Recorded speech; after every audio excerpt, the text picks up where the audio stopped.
Hello everyone, good morning to all. অনেক দিন ধরে তোমাদের ডেলি ব্লগ শেয়ার করা হয় না, ডেলি রুটিন শেয়ার করা হয় না। যাই হোক, আজকে সকালটা শুরু করলাম হেলদি মর্নিং দিয়ে। ওই বেদানার রস করে রেখেছিল আর কিছু একটা পাউডার ছিল, খেয়ে নিলাম। আর অনেক দিন বাদে হোমমেড একটা হেয়ার প্যাক দিলাম। আর এদিকে দেখো, একটার পর একটা স্যাপা আমার সাথে হয়েই চলেছে, মানে একটা না একটা কাণ্ড ঘটবে। মা দিদা মারা যাওয়ার পরে আর কি, মানে মা আমার সব ডকুমেন্টগুলো এত বেশি গুছিয়ে রেখেছিল যে আজকে মাস্টার্সে বই দেবে আমার ফার্স্ট সেমিস্টারে। তো সেই ডকুমেন্ট কোথায় রেখেছে সেটা খুঁজেই পাচ্ছে না। অলরেডি 3টে বাজে, আমি এখন এই যে চান করে উঠে রেডি হচ্ছি, ভাত খেয়ে নিই। কত যে ফাস্ট রেডি হলাম, আর ভাবলাম এতদিন পরে যে কলেজ যাবো একটু সেজে গুজে যাই। কিচ্ছু হলো না, ভয়ের ছোটো নর্মাল একটা ড্রেস পরেই চলে গেলাম, একদম সিম্পলভাবে রেডি হয়। কারণ যেহেতু মানে এমনিতেই তো মানে কাগজপত্র কিছু নিয়ে যাচ্ছি না, আমাকে এমনিতেই বই দেবে না, মানে লাস্ট পর্যন্ত আমি বই পাইনি।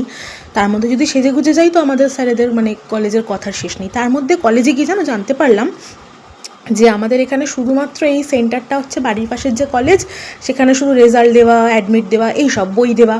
মেন ক্লাস হবে কলকাতার কলেজে। 3 মাস অলরেডি হয়ে গেছে, জানি না ক্লাসই করিনি, এখন পরীক্ষা শুরু হয়ে গেছে কিনা তাও জানি না। যাই হোক, আবার বিকালবেলা নাচতে নাচতে নির্লজ্জের মতো মায়ের সাথে মেলায় চলে এসেছিলাম। আর মেলা মানে ভিড় এত, মানে বৃষ্টি সমস্ত কিছু উপেক্ষা করে মেলা মেলা মেলা কত কিছু জিনিস কিনেছি। কী কী কিনলাম না কিনলাম সেগুলো তোমাদের সাথে শেয়ার করবো নেক্সট ভিডিওতে একদম ডিটেইলে। যাই হোক, তোমাদের সাথে সমস্ত কিছু শেয়ার করে তো মনটা ভীষণ ভালো লাগে। আর নেক্সট ব্লগে সমস্ত কিছু ডিটেল থাকবে।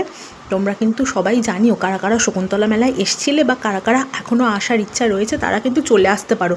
নেক্সট সপ্তাহে সোমবার পর্যন্ত কিন্তু এই শকুন্তলা মেলা চলবে, ঠিক আছে? তো আবার এই পাশের ক্লাব যে রয়েছে উত্তরপল্লী ক্লাব, সেখান থেকে আমরা আবার যাব সোমবার দিন। তার মাঝখানে আবার একদিন যেতেও পারি। যাই হোক, গুড বাই।